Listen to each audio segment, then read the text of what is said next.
Hello again, it is me, your whole sign astrology coach, here with another video. Now, one thing that helps me learn a lot about astrology is to go back and research significant times in history or significant people in history. So I just happened to watch a documentary on someone, and I wanted to bring up the chart. So I'm not going to tell you who, but I'm going to tell you a little bit about the chart, which I do have posted here. And of course, you can look for any of these significance in your own chart. One thing I would like to do is I want to get rid of these transits here.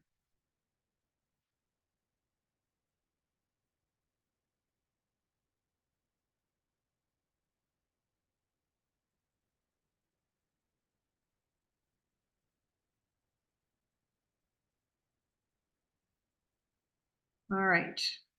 And I think I've got it. No transits here. So just the natal chart. I don't know if you took a peek, but we're going to go through some of the significant things in this chart. Like I said, you can see if you have any of these similarities as well. So some things jumping out to me. Venus is in Aries here in the 10th house. Do you know anyone with a Venus in Aries?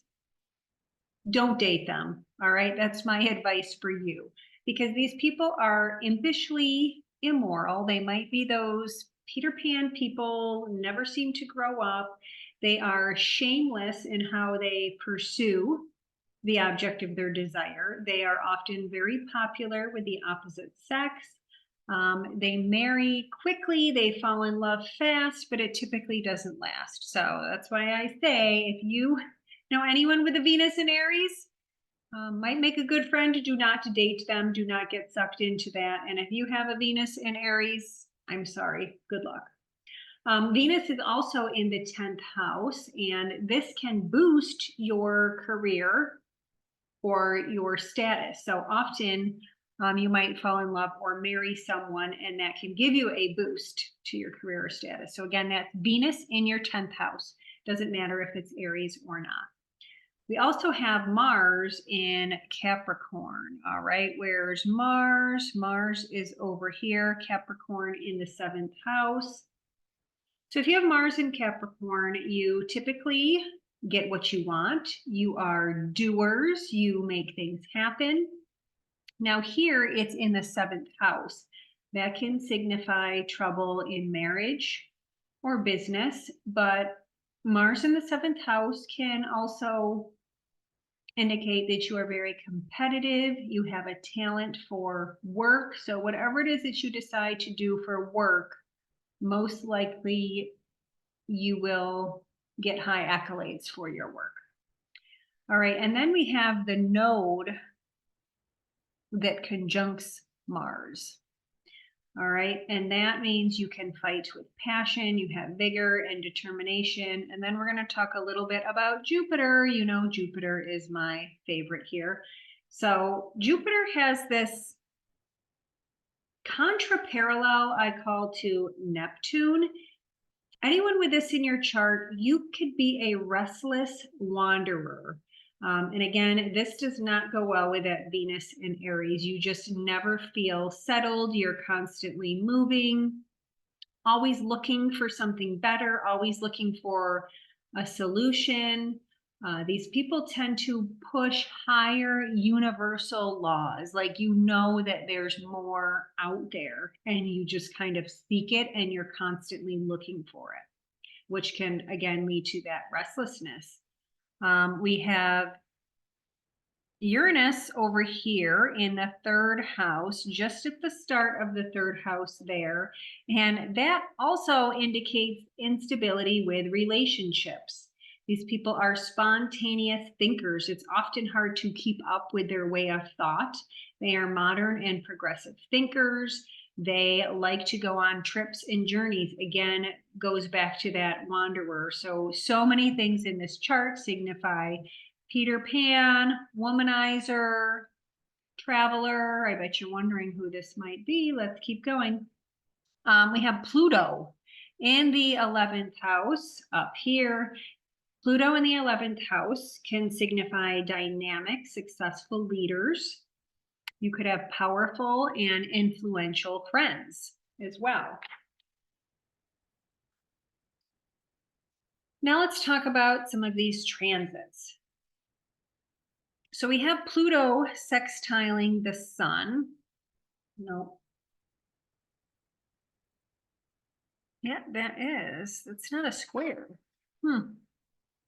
Looks like a square to me.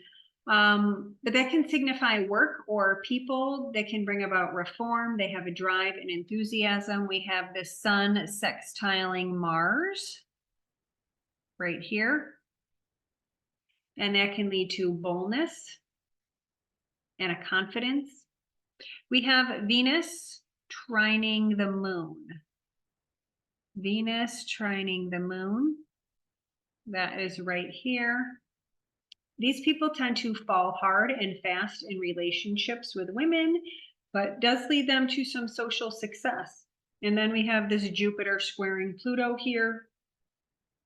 Stubborn fighting spirit, internal confusion, often struggle with Plutonic mysteries. They have revolutionary attitudes. All right, and that brings us to the end of this natal chart, just the significant things that I wanted to go over. Can you guess who it is? Can you guess? There's a documentary on him that I watched yesterday, which made me more intrigued to look up this natal chart. This is the natal chart of Albert Einstein, my friends. Did you know he was such a womanizer? I don't even know how, because when I look at pictures, he does not appear as an attractive man. I don't know if it was his power, his brain, but women just, their clothes would melt off when they were around him, basically. He was married twice. He was divorced and married in the same year. And he did a lot of traveling. So he really didn't settle in one place. Yes, he was born in Germany, but do you know he didn't even grow up there much as a child? His family lived in Italy. Then he came to the United States in 1933 and stayed there when all of the stuff was going on in Germany. He did not want to be any part of Germany, especially since he was a Jewish man. So, all right, that is Albert Einstein in a nutshell. Let me know if there's someone you would like me to look at for next time. All right, thanks for watching.